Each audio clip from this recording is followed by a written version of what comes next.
Story 1.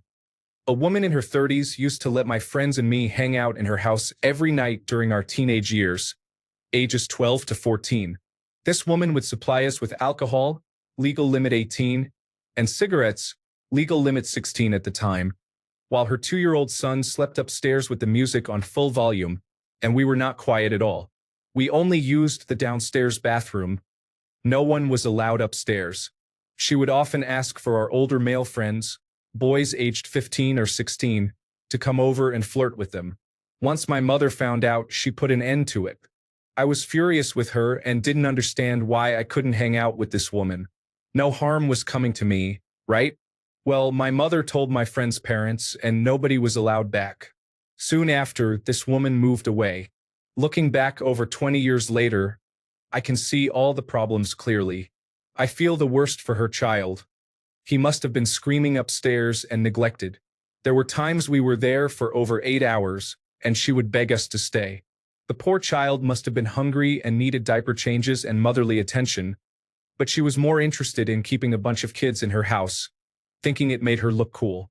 I don't know if she ever touched anyone inappropriately, but she certainly said inappropriate things. Yes, if I found out my children were in such a situation, I would act like my mother did. Story 2.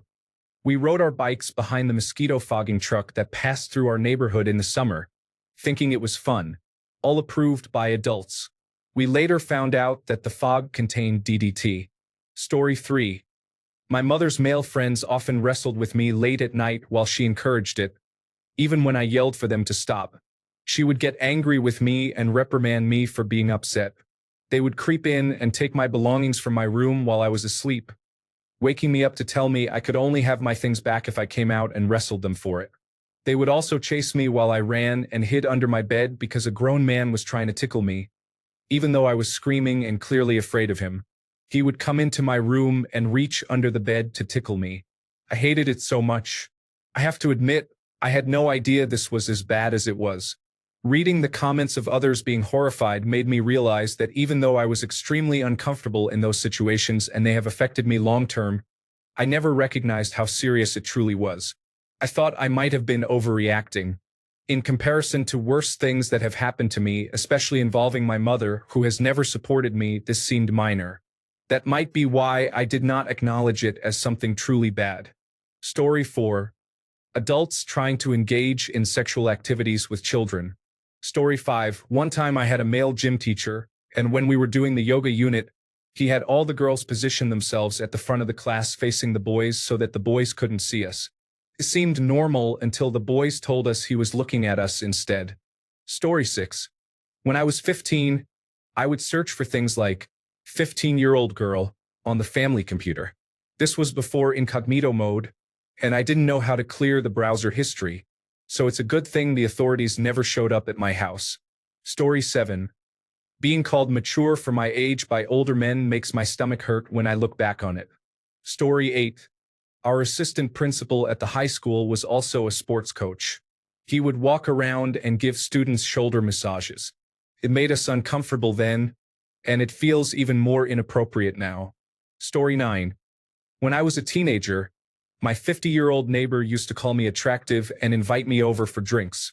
I thought it was cool because she was definitely appealing, but I never accepted because she terrified me. Now that I am 40 years old, I realize that was pretty strange. Around the same time, I had a teacher who called me charming. I've just always had a way with older women, I guess. My wife is 40, and she appreciates me. Story 10. My music teacher gave me his phone number and touched me inappropriately more than necessary for a 13-year-old. Story 11. My 17-year-old friend was dating a 30-year-old man. I didn't think much of it back then, but today I am absolutely horrified. Story 12. Walking down the street to a friend's house, I experienced catcalling from boys and men in cars driving by. This occurred mostly between the ages of 11 and 15.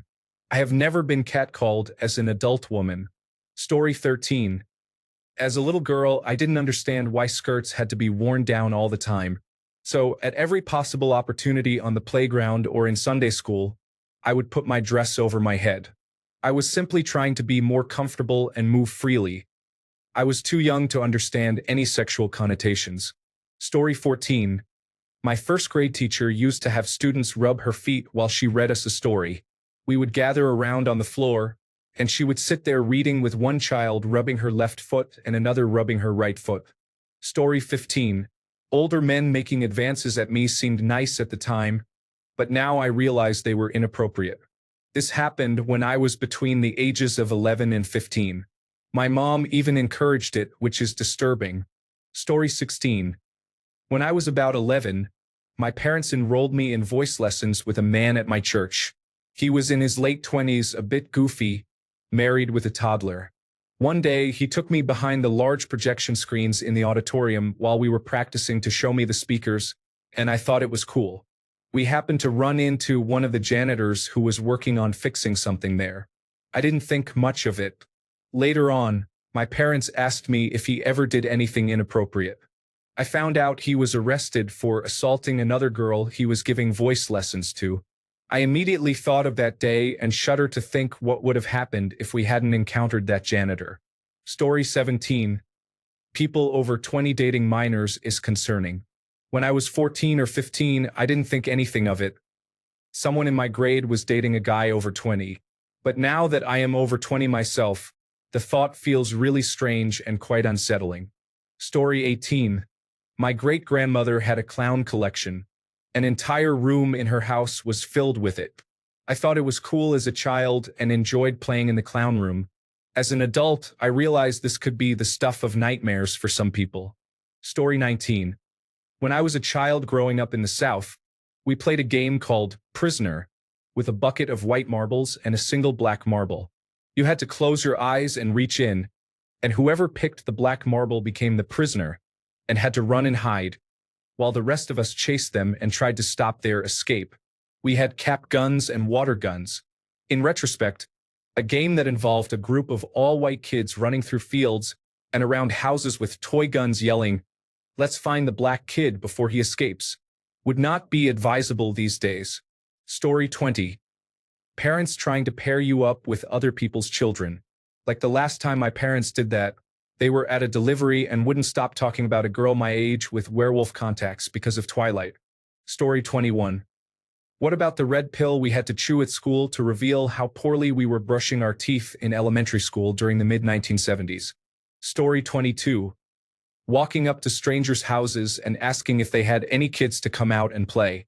As a child, I would walk around the neighborhood and randomly knock on doors, asking if they had kids who wanted to come out and play. Some neighbors even invited me in for a drink or a snack. It seemed totally harmless at the time. Now, I don't think you would get any good reactions as an adult if you knocked on random doors asking if there were kids to come out and play. Joking aside, I guess I was lucky nobody decided to harm me, but it was a great way to make new friends back then. Story 23. When my mother's second husband used to ask me if I had ever kissed or been intimate with boys when I was in middle school. Story 24. Raging keg parties in some random field or forest featured mostly high school students and an older individual who supplied the alcohol. Everyone got so intoxicated that they drove home or slept it off on the cold ground. I don't think teenagers party as hard as the previous generation did. Story 25. I don't remember exactly how old I was, maybe 10 or so, when my uncle invited me to sit on his lap and I didn't want to. My mother told me I was hurting his feelings and encouraged me to sit on his lap. Looking back, that's not a good lesson to teach a little girl. That a man's feelings matter more than your own comfort. Story 26. 15-year-old me sleeping with men in their late 30s and early 40s didn't feel as harmful and creepy back then. It wasn't until I turned 18 and looked back at my 15-year-old self thinking, that's a child. The older I get, the more disgusted I feel. Story 27. When I was 13, I had a DeviantArt account and befriended a guy who was 18. It started with us complimenting each other's artwork and then escalated to chatting. We lived in different states and never exchanged phone numbers or emails. He never asked to visit me, and many of our conversations focused on hobbies, interests, and school. He admitted to being suicidal and severely depressed, struggling with relationship issues with his girlfriend. Our conversations shifted to me being his therapist. He often complained about his girlfriend, his life, and how he wanted to die, along with his difficulty finding a job. At 13 and 14, I was giving advice to someone older on topics I had little to no experience with. It escalated further when I posted a picture of myself on the site, and he complimented me, saying I was a beautiful emo girl. As a preteen and teen, I considered him a friend. He was actually my first online friend. I have always been someone who wanted to help others. Now, as an adult, it creeps me out that this 18 or 19-year-old was complimenting me and seeking advice on serious topics when I was only 13 or 14. Story 28. My dad insisted on being in the room during my medical exams, even into my late teens. The few times I expressed discomfort, he gave me the silent treatment for days afterward because it looked odd for me not to want him there. It was as if he believed that my desire for privacy meant I was suggesting something inappropriate. Now, as an adult, I realize it is completely normal to not want your father in the room during a pelvic exam. He was controlling and intrusive about my body and development, which negatively impacted me for years. Story 29. My middle school had a few gym coaches, and one of them was obsessed with my friend and me. He used to let us skip the activity for the day as long as we sat with him. Usually, he wanted us to sing classic rock songs for entertainment. He never touched us or made us uncomfortable, so we did not realize until adulthood that it was actually quite strange. Story 30. When I was 14, my 24-year-old boyfriend repeatedly groped me. I laughed because I thought it made me look cool. As an adult, it makes me sad to reflect on that experience. Story 31. My math tutor constantly asked me if I wanted to go to a theme park with him and offered me his e-cigarette, but I couldn't tell my mom. Looking back at some of what he said and wanted to do, I'm fairly certain he was trying to groom me. Luckily, I switched schools and soon after tutors, but he was definitely a strange person. Story 32. Older men used to always try to talk to me when I was a child. I am not referring to men a few years older than me, but to those of my grandfather or father's age. As an adult, I now realize that those men were inappropriate and predatory. Story 33. The number of adults who tickled me while I was growing up is surprising. Now, in my 30s, I have no idea why they wanted to tickle me. I have no desire to hug children, let alone tickle them. Story 34. I ate food off some unfinished plates at a restaurant while waiting to be seated with my family when I was about 8 or 9 and didn't know any better. Now I realize that was quite unpleasant. Story 35. My mom is always throwing plates and threatening to leave and never come back. Seems so normal, just another regular angry day. Now, not so much. Story 36. As a child, I was mischievous. I can't get away with such behavior now, except with my wife. Story 37. Beauty and the Beast. I love the movie. I can sing all the songs. I watched it all the time while growing up. Watching it with my kids, I suddenly saw it completely differently. You meet a guy and he's a total jerk? It's okay. You can change him. He gets angry easily, orders everyone around, and throws things? It's okay. Inside he's a good guy, and you can change him. Yikes. Yeah, not the greatest lesson. Story 38. Having to dance in the woods while all the adults watched me in strange costumes was uncomfortable. The sherbet tasted unusual. Story 39. Dating older men. I was 12 years old dating 46-year-olds, and I thought it was normal. I'm older now and see that those men I was dating were predatory, but at the time it felt so normal. I feel sick every time I think about it. Story 40. Punishment for a serious infraction at school, such as smoking in the bathroom, often involved corporal punishment. Students would be required to bend over a chair for discipline and face the principal's paddle. There were rumors of a paddle with holes that increased its speed and inflicted greater pain. This was common in the 1980s. Story 41. My uncle, not by blood but by marriage, called me his girlfriend. I didn't like it, but no one thought much of it. Fast forward to now, I'm 29, and it really freaks me out. I mentioned it last year when my parents, brothers, and sisters-in-law were there, and all of them were appalled. They didn't really remember it. My dad said he kind of remembered it. It makes me really uncomfortable to think about it. Story 42. The whole butt-slapping gesture in sports, even at the elementary school level, is quite strange. I understand that it is still commonly practiced in some sports, particularly at the college and professional levels. Story 43. I had a friend in my freshman year of college who proudly confessed that she was dating her high school English teacher. She married him after college.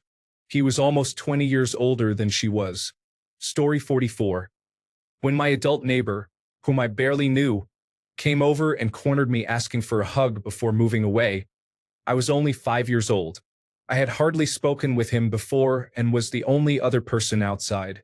He told me he would miss me, and at the time I felt uncomfortable. In hindsight, I find it difficult to believe that he had any innocent motivations for needing to say goodbye so desperately. Story 45. At 16, I worked at a Subway next to a dollar store. I knew 2 of the male employees who were over 20. I went to a Blink-182 concert with a friend and ran into them. They offered my friend and me a ride home, and we accepted. Instead, they took us to their parents' home, which was empty.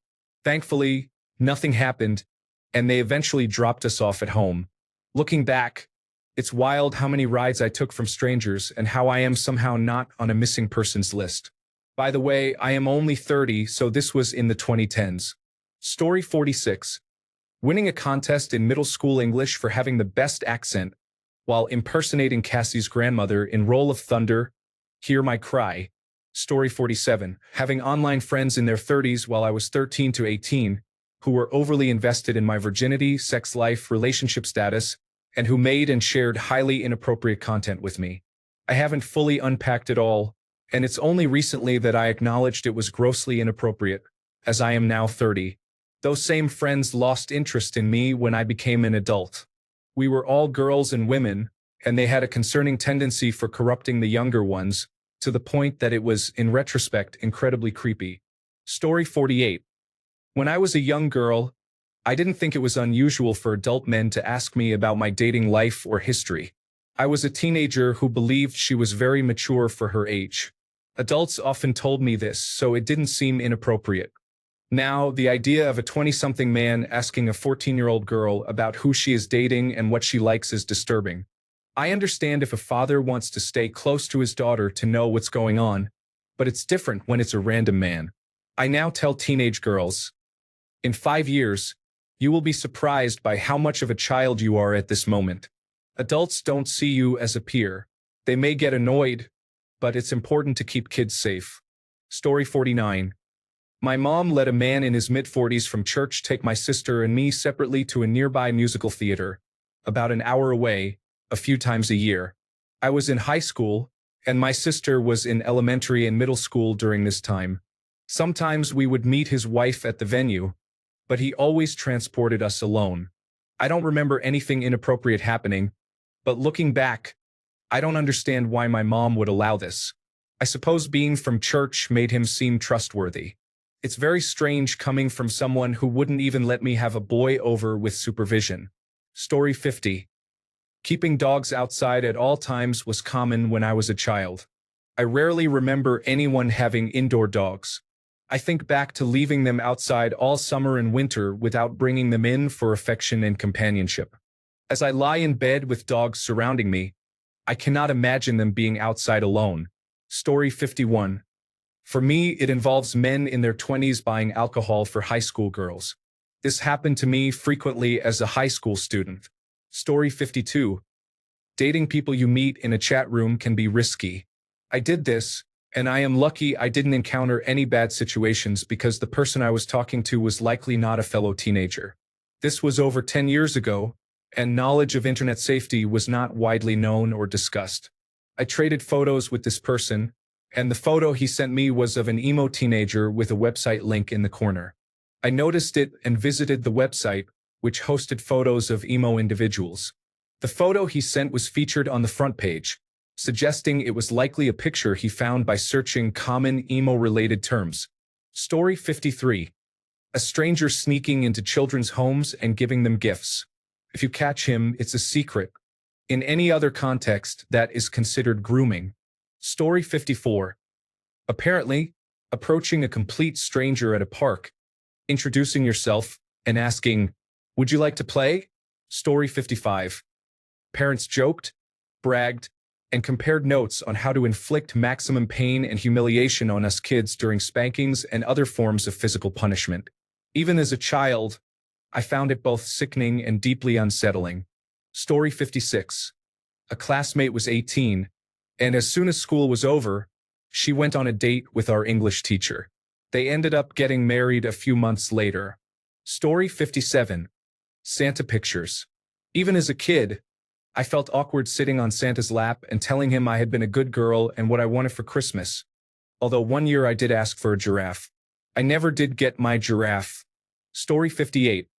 Watching Nickelodeon as a kid, specifically iCarly and Victorious, now reveals the various foot fetishes we see today. Ariana Grande trying to squeeze juice out of a potato with both hands while sucking her own toe is shocking. In Zoe 101, when lotion would get splashed into their eyes, it becomes unsettling to watch and discover what was happening behind the scenes all these years. Story 59. I need a shirt that says, "I got groomed on GIA online and all I got was this t-shirt." The back will say, "And I had to make it myself." Story 60. Adults who were well-liked and accepted as responsible and trustworthy invite children over to their home as a single, childless person for fun. Story 61. If you messed up in our all-boy physical education class, the teacher would make you stand to one side and put your hands down the front of your shorts. Nothing else. Just stand there with your hands in your shorts. As teenage boys, we all thought it was hilarious, especially if the teacher threatened a kid bouncing a ball while we were supposed to be listening with a line like, "Put the ball away or I'll give you some other balls to play with." We loved that physical education teacher. He was a great guy, but I can't imagine he'd get away with it these days. Story 62. I recently learned from my daughter, who is now 30, that she and her friend used to see how long it would take to get inappropriate pictures or images of someone touching themselves. They would then say, "Oh my God, my dad just walked in. We are in big trouble. He said he's calling the police." He took screenshots. They were around 13 and 14 years old, and it happened at my neighbor's house, where the mother worked evenings and the father went to bed early. Story 63. As a female who didn't receive much attention from boys, I appreciated it when I was 15 and an older person would flirt with me or compliment my looks. Story 64. Back in high school, my 16-year-old friend told me about a guy her parents were trying to set her up with. He was in his mid-20s. At the time, I remember being kind of impressed that she could attract someone who seemed very established in life as a potential husband. Looking back, it just screams red flag. I understand now that it's a significant issue, especially in certain religious communities where girls are married off by their parents. I never suspected my friend's parents of this behavior. They were well-educated, seemed financially prosperous, and generally appeared to be nice people. Anyway, my friend was not having any of it, and I think she gave her parents a hard time. My friend is in her late 20s now and still happily single. Story 65. My parents had a single 40-year-old male friend who would sit me on his lap when I was 4 and tell me how pretty I was, and that he was going to marry me when I was old enough. Everyone would say, "Aw, that guy. He's so sweet." It never really bothered me as a kid, but now it mortifies me to think about it. Story 66.